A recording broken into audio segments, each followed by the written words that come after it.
What is up, everybody? Welcome back to another edition of the Sheehan Show here on Sherdog.com.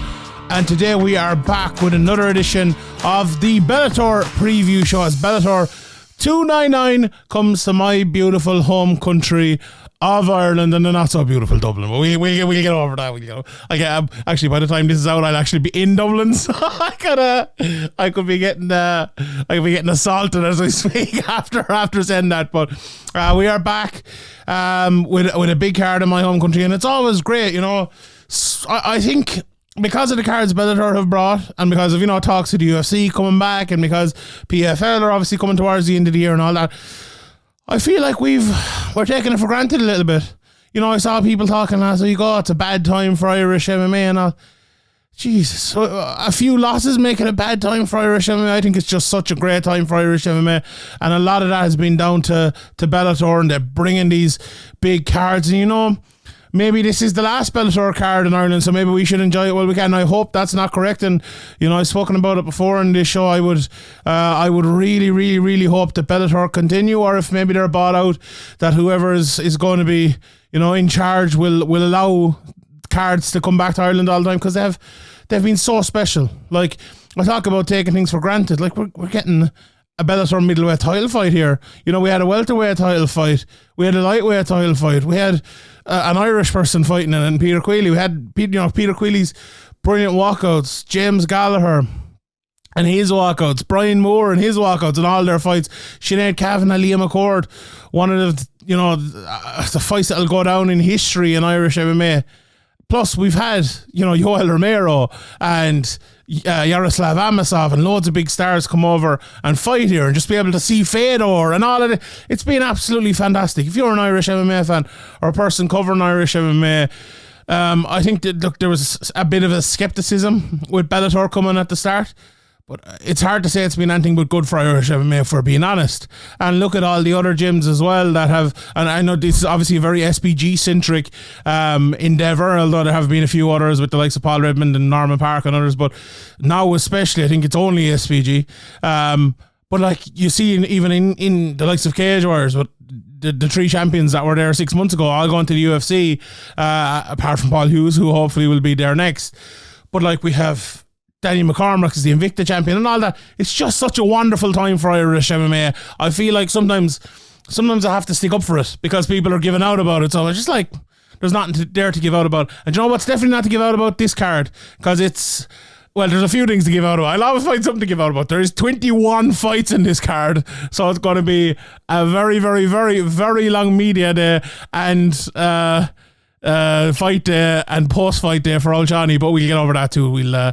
That'll be okay. But as I said, big middleweight title fight in the main event. I love the co-main event, possibly a number one contender fighting the fight below that, and then a lot of Irish people in, I would say, do you know what, more winnable fights than they have been in recent times, and some of them. And now, fair play to Bellator for putting their I suppose their cash cows on the line a little bit. But having said that, it's good to see that. Now we will see the future, because usually when we're talking about these cards, we're very much talking about where's it going to move a person, what are they going to do next, and all of that. And it's very, very tough to actually know now because of, I suppose, the circumstances surrounding the whole thing. I mean, you know. Just as I recorded this, or yesterday, they announced the 301 card. So there's more to come as well. And obviously, I'm recording a few days early, but maybe we'll have more news about what's going on by the time this comes out or shortly after. But it seems to be that we're waiting for a long time to see what's happening with Bellator. And while we do that, I suppose we can kind of just enjoy the fights that are actually happening. So let's do that, and let's get straight into them here. And let's start with the main event, because I'm going to concentrate obviously a lot on the Irish people, but the top two fights, the top fight, you know, an American and an Englishman. Englishman/Jamaican, and then in the co-main event we have Aaron Pico, obviously from America, and then we have Pedro Carvalho, who's obviously based in Ireland and out of Portugal as well. So you know, I think the Irish fans do enjoy that. They like, now if they could have an Irish woman or Irish woman or an Irishman in a title fight at the top of the card, absolutely they'd take it. But we want the best from across the water as well, and we have that with these here. So let's talk about Fabian Edwards and Johnny Eblen.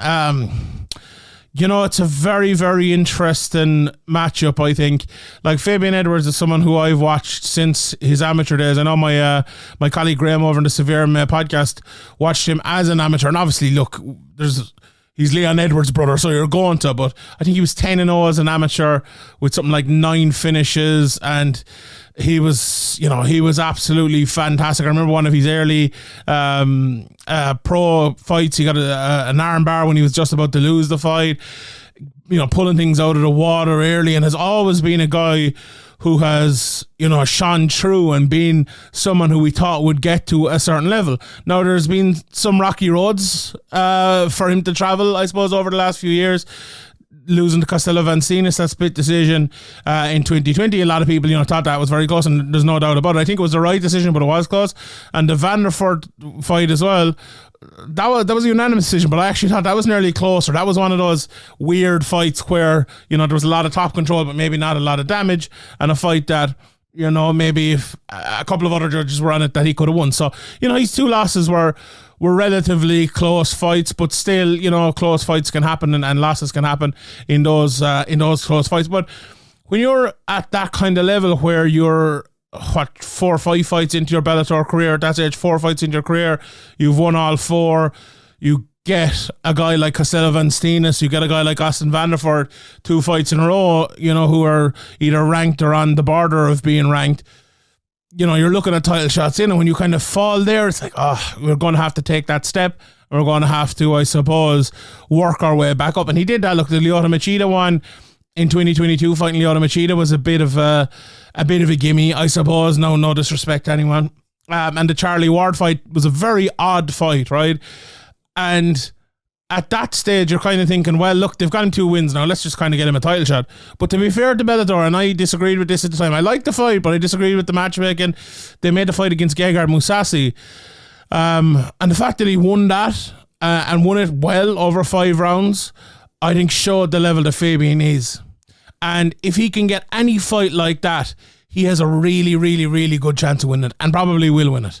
You know, sometimes it's a similar thing to Leon. Like, Leon is... You look at Leon, right, and you think, well, what's he great at? And it's hard to see what he's absolutely great at. But what is he bad at? Nothing. You know, there's nothing there he's bad at. And I think Fabian is a similar sort of fighter, but more talented. I was actually talking to someone the other day who had sparred both of them. I won't say who it was, but they were telling me sparring both of them is a totally different thing. When you're in there with Leon, he kind of maybe drags you into a false sense of security, kind of thinking you have a chance. But when you're fighting Fabian or sparring Fabian, you know you don't have a chance, kind of thing, because he is long and strong and hits hard and all of that. Now, you know, he hasn't had that many knockouts or anything over the last few years, so maybe that's something he'll be looking to get back to. But when you're fighting that level of competition, you know, and obviously he did knock out Lyoto, but apart from that. So yeah, I think that's, I suppose, setting this all out for Fabian. The other side of it for Johnny Eblen, it's been much more straightforward, I suppose, as a 13-0 fighter, and he has done it, you know, the way that Bellator like to do it. He fought in Shamrock FC for the opening 4 fights of his career, where, you know, them for a long time was an organisation that was kind of giving lads like him fights and then putting them over to Bellator, and that's exactly what he did. Sign for Bellator in made his debut in 2019 anyway, and has won every fight since. You know, and the opening fights, you know, the Foxworth, the Alonso, the Tyler Johnson, David Madrid, Travis Davis, even up to Colin Hookbody. Like, Colin Hookbody, a bit of a name, but the rest of them are kind of the sort of matchmaking you should do, signing new people to a big organisation. You know, I just talked about the Irish MMA fighters, and you know, some of the up-and-comers, and like, that hasn't always been the case.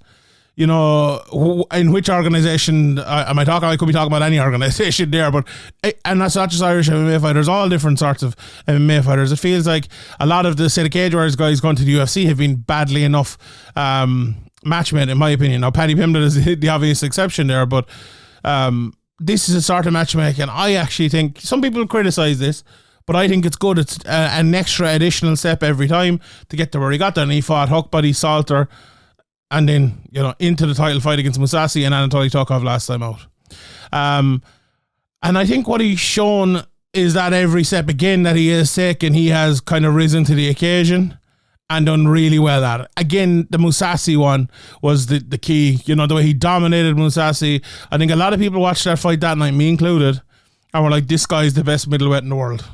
And I think, you know, after what happened to Adesanya the last day, and Sean Strickland is the champion now, it's probably hard to actually argue against him being the best middleweight in the world right now, which is interesting because I think I got a bit of stick for it a while back, and you know, hard to argue against it. I'm sure a lot of people would argue against it, but however, he's definitely up there for me. But as a fighter, very different to Edwards. Obviously, look, Edwards, as I said, he can fight in the ground and he has submissions and everything like that. He's actually a good few submissions in his career, but he's mostly, you know, a striker. Eblen, mostly a wrestler, but can strike as well. And I think the weird thing about this, right, is you have to analyze these guys for each other. You know, Edwards can wrestle, has good jiu-jitsu, but does he want to use it against Eblen? Probably not. Eblen can strike, and he actually has good striking, probably underrated striking, but does he want to use it against Edwards? Probably not. So this is the exact matchup you have here. Now, if they both have to use it, they will use it, and they will probably use it to great effect. And I'm looking forward to seeing how it works out. Like, will Edwards be able to use, I suppose, his control? He's a very good at keeping long and using that jab and throwing that lovely body kick and leg kick and, you know, putting, I suppose, that long hand out and, you know, John Jones style maybe even, keeping the range. A very different fighter to John Jones and the kind of the strikes he takes and the even the stance he has and whatnot. But I think in terms of keeping range, at times he can be very, very, very good at that. Whereas Eblen, it's very hard for anyone to keep him out of their range, if you want to put it like that. He is a world-class wrestler who has very good entries, as I said, who can strike enough to get inside with that, you know, little lead handy, whether it's an uppercut or a little jab or a little hook, and then he comes in down underneath, or he'll counter you with a takedown. He's so many tricks in the book. He's going to be very, very effective against anyone really in the world. I actually think, look, it's a tricky matchup for both of them.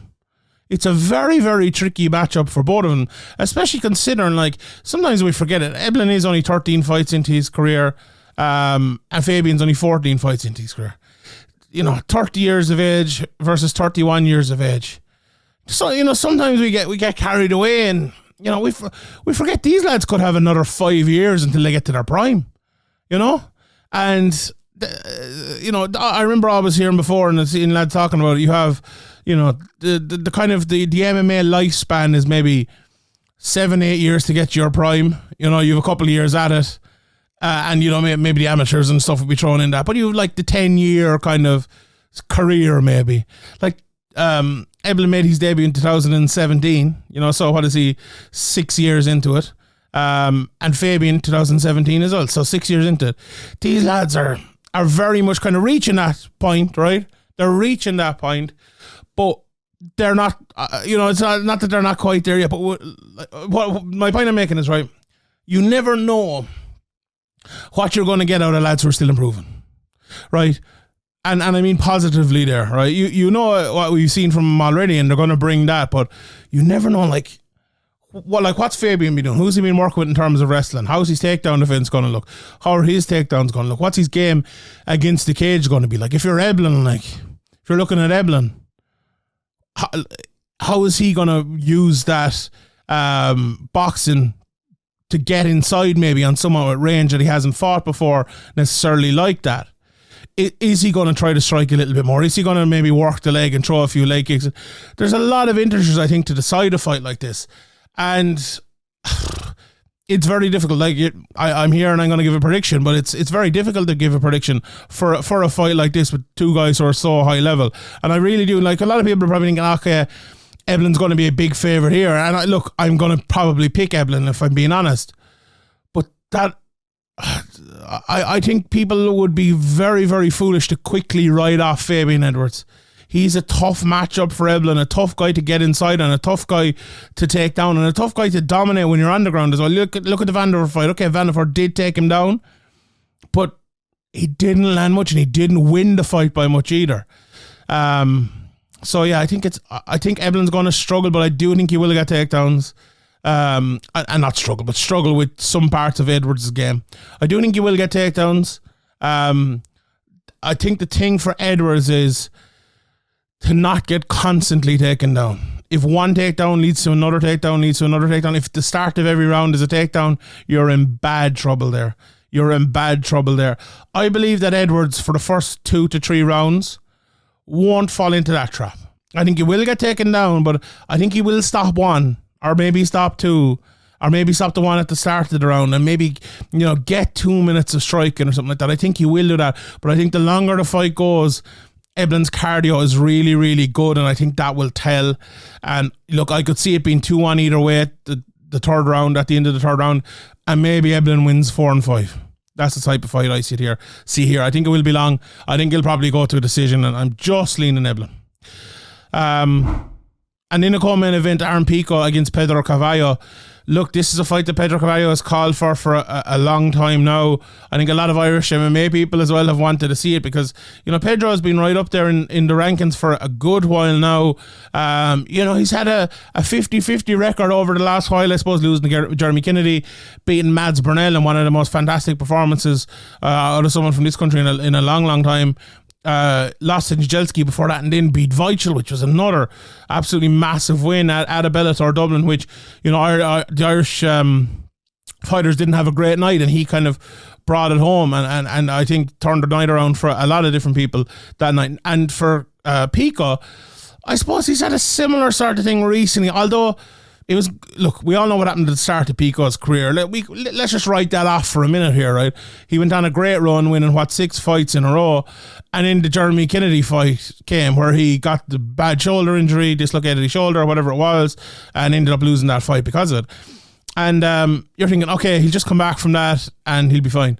The James Gonzalez fight, look, he won it and he won it well, but I didn't think he looked exactly the same as he did before that. Now, maybe that was a get the cobwebs off type of fight, and he'll be back to his best here. But look, if you're Carvalho, if you're Team SBG, I suppose you'd be probably taking something from that, and looking back at the Gonzalez fight and seeing maybe what he did, and seeing maybe what Pico did wrong, to give yourself a big chance coming in here. Look, we know what's going to happen here. We know what this game is. No problem here.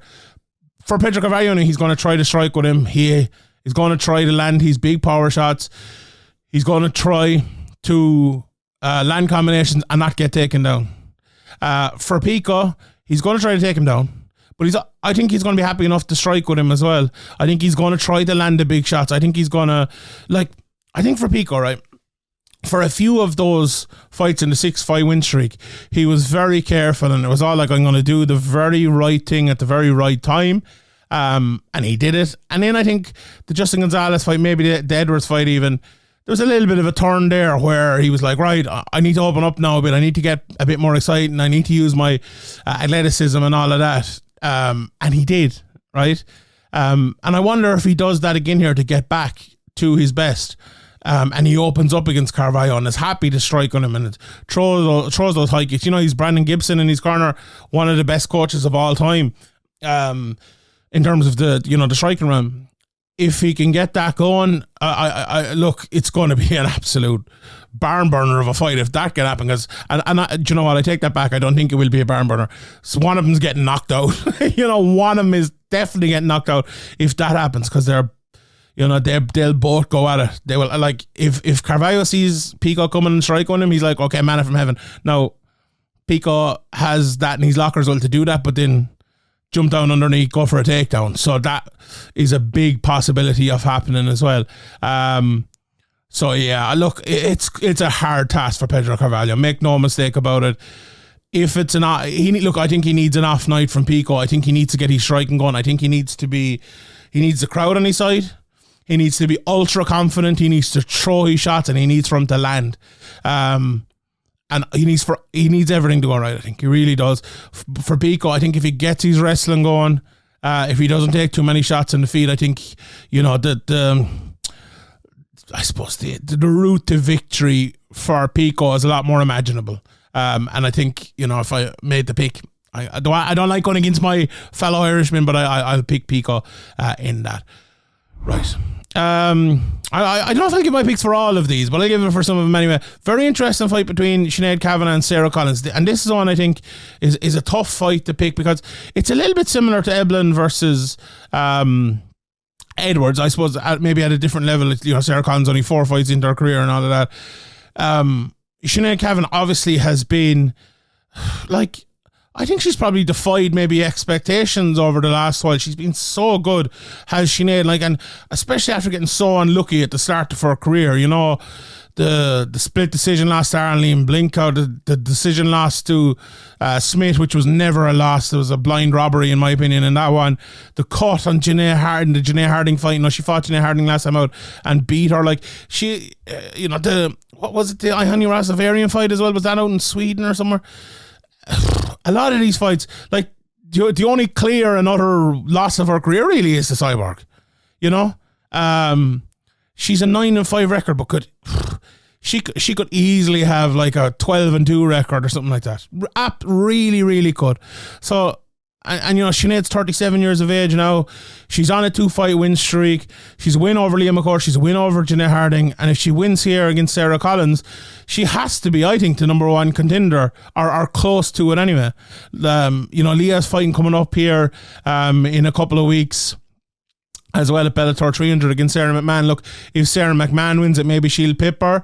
But, you know, if you're to look at the division and you're look at who has the strongest call for it in the division, like Cat is up there obviously as well, but I don't know, this Cat fight is going to happen maybe, and then maybe after that. But like, I think Sinead is right up there, and absolutely, you know, she's someone who doesn't get enough respect, in my opinion. Sinead, like, she's won 4 of her last 5 fights, only losing to Cyborg. If she wins this to win 5 of her last 6, that'll be phenomenal. Like, in the division that's not the strongest division in the world, that's a pretty strong record, and it has to be admitted, I think.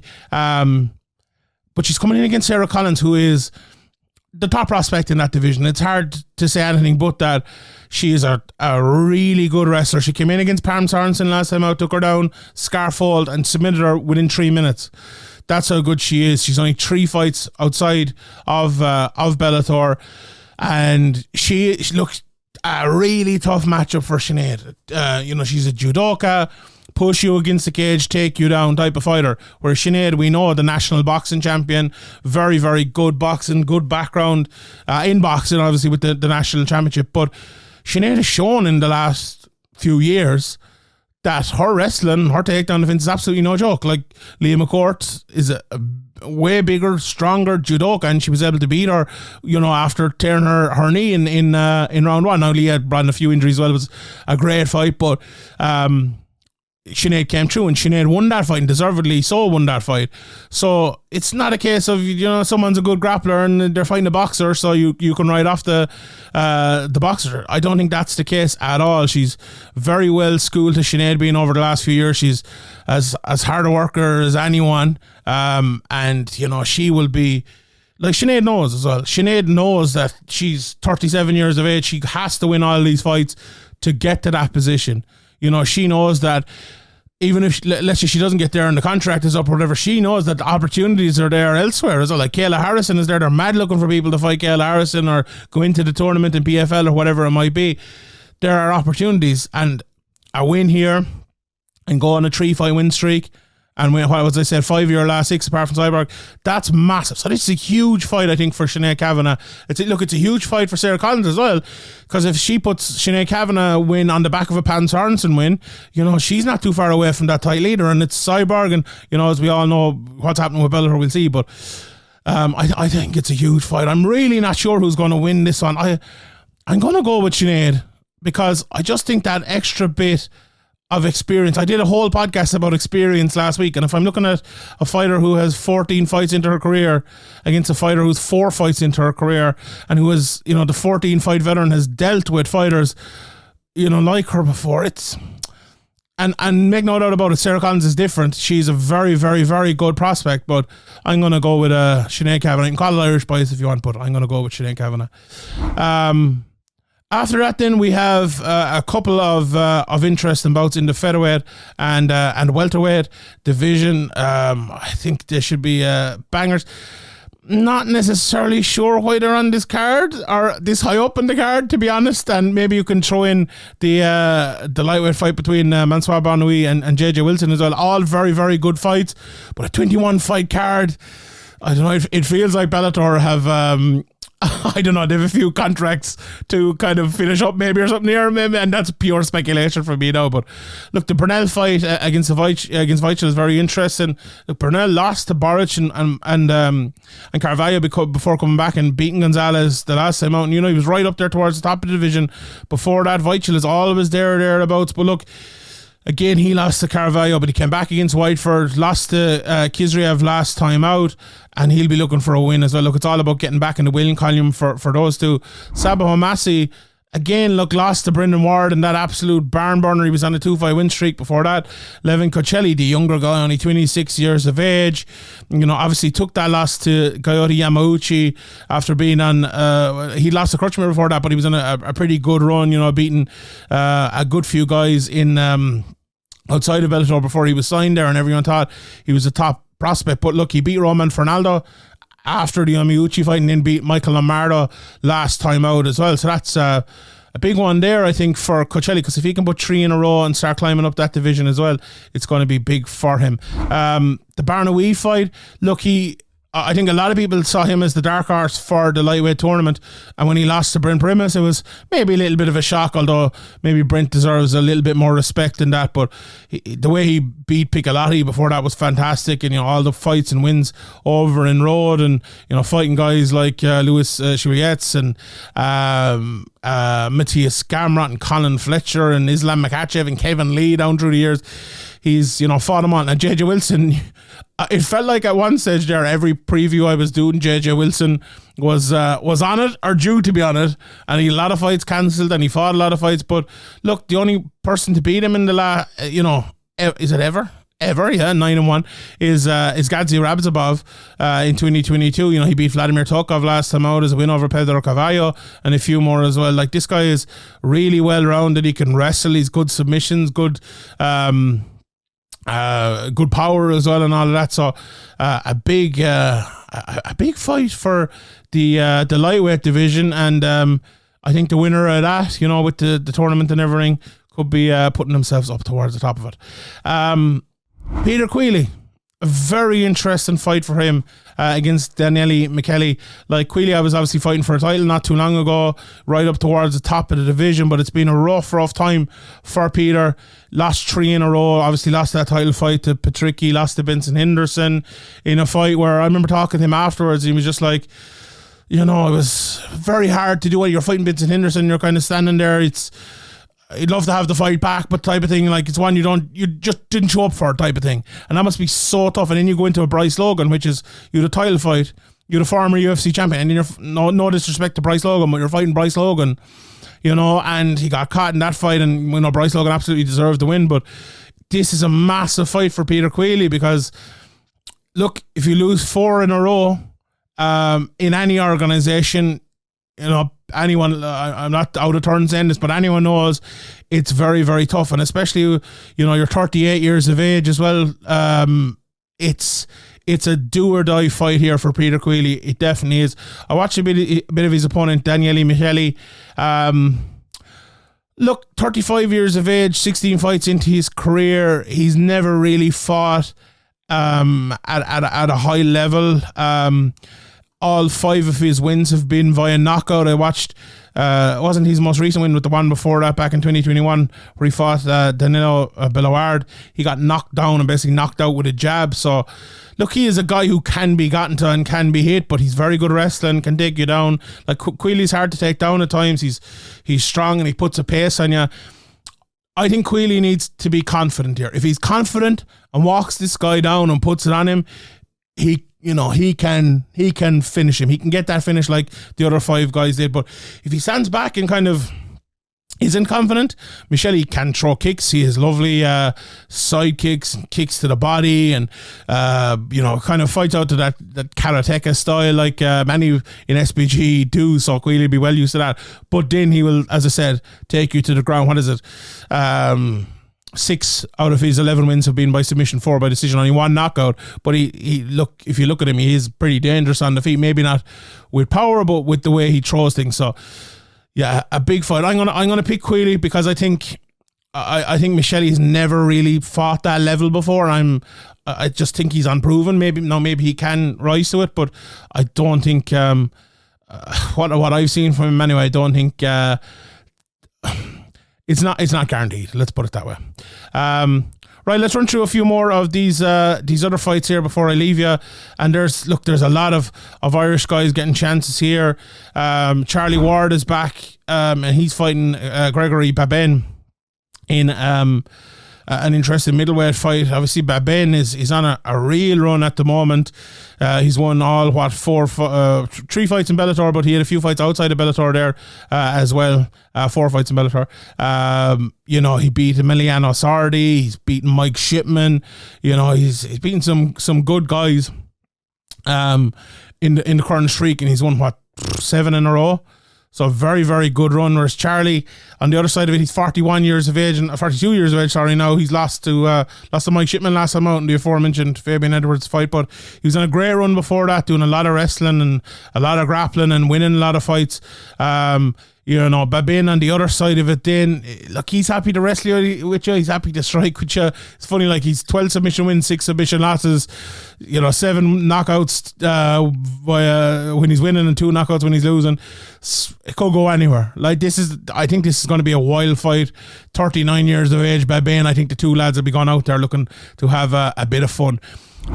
The other fight, I think, Ciaran Clarke against Gorny. I'm going to go with that. It's his opponent, 5-3, coming out of Poland. I'll be honest, I couldn't find a whole lot of tape on this guy. Look at his record at Sherdog. He has 4 of his 5 wins are inside the distance with 3 knockouts. Look, what we know here from Ciaran Clarke is, and like the one bit I suppose I saw of Gorny, he looks like he can hit. I suppose it's the only thing. Maybe so I'll be able to send me more footage and be able to like pop back on or something and talk more about him, but I couldn't really find much. But Ciaran Clarke, we know all about Ciaran Clarke, and when he's like 7-0 now, he was talking to my colleagues over in the Old Triangle podcast recently, and he said this is, I believe, the last fight of his contract. So, if he wins this, goes to 8-0, I think he'd be a prime candidate. I don't know, to go to the UFC or get a big contract out of Bellator, if that's what, if they're continuing on or whatever. I think he will be a guy in the man, because Ciaran Clarke, if you haven't, I had an interview with him here before, so it'll probably be down below here or something, or you can go and find it on YouTube. But he comes from the biggest town in Ireland, and he's a massive following. He brings buses down to Dublin and everything, an absolutely huge following, and a real good guy, a religious guy, and not the shit talker or anything like that. Just a real hard-nosed wrestler, take you down, work hard. Every SPG guy I talk to, I go, who's the guy working hardest? And he's the guy. Himself, Pedro, Carvalho, and a couple more, always the guys that are named, but he's always one of them. And he's the type of guy that he's flying under the radar, and he mightn't have the name of the other guys or the Instagram following of the other guys, but by God, he can fight and he can scrap, and it mightn't be the prettiest, or it mightn't always be the most effective. It is always the most effective, but it mightn't always be the most aesthetically pleasing. But he'll get it done, and he's done it every fight so far, and I think he'll get it done again on Saturday night. Luca Pillot against Roman Faraldo. That's a fight I'm not going to spend much time on, but that is a banger of a fight. Picklot has been on a good run. So is Faraldo, 8-1 against 9-1.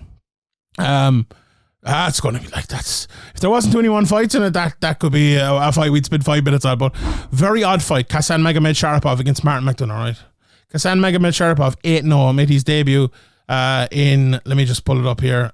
All the way back in 2019. Martin McDonough on the other side of it. His last win 2015. He lost 2 fights since that in 2019, 2023. This is the oddest fight I have maybe seen match made at a high level in a very, very long time. This is going to be an absolute and utter destruction, more than likely. Yeah, I probably don't. Honestly, I don't think this fight should be made. I've had a few messages from a few people about this. I'm like, how are Bellator getting away with kind of putting this on? And that's probably a question that we maybe need to ask on media day as well, because this is not a great one. Queally is back again. He's fighting Zele Zergas, 3-0 against 2-2. I think they're matchmaking Queally very well. He got a tough matchup a couple of fights ago, and he's real good athlete, just a fantastic athlete. He's the type of guy, right? He is very green, really, really, really green. You can kind of see the mistakes in him, and you see him afterwards in an interview, and he's frustrated because he's making those mistakes. But 3 fights into his career, how could you not be? But he's a guy, right? If you want to build a fighter and you want a physique, there's your guy, Queally. He's down at featherweight again. He was a big lightweight, but he made featherweight the last time, and he's back there again. As is Brian Moore coming up the featherweight. I interviewed him a few weeks back about this fight, so check that out if you haven't seen it yet. He's fighting Otto Rodriguez. Like Brian Moore, another guy who's a massive fan base. I was surprised, honestly, when he moved to featherweight, but, he explained it to me in that interview that, getting down away, you're 36 years of age, and maybe the opportunities will open up a bit more. He's won his last 2. Rodriguez, a very, very good fighter on the ground, good submissions, good wrestling and all of that. Moore, a very good boxer, but can wrestle and all that too. He's going to need to stop this one. He's going to need to keep it on the feet. I think he will. I'm going to pick Brian Moore now. And I haven't given my picks, but I'm going to pick, obviously, Magomedsharipov. I'll go with Clarke, Babene, Barnoui, Chokheli, and Burnell.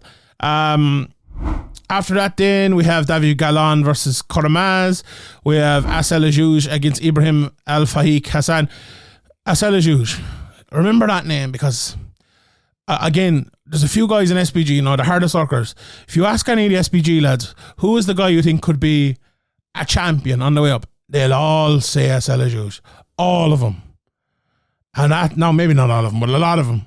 This guy is he's obviously something special, and you watch his fights and you can see it, right? You can see he's a good fighter, but I think the way the lads in the gym talk about him, there's something a little bit different with Assel, and he's definitely a guy you need to keep an eye on. I would say the same about Kenny Mukahana. He's Franz Malambo's brother, who's on a great run at the moment over in PFL. Kenny's fighting Josh O'Connor, who's also 4-0, very, very good fighter.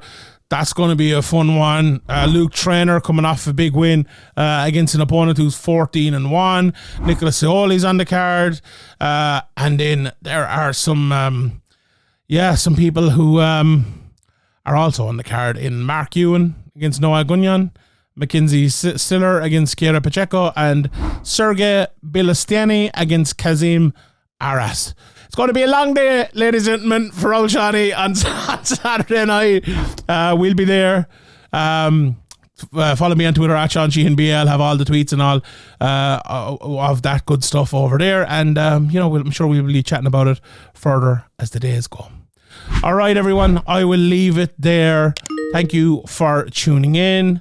And I'll see you all next time.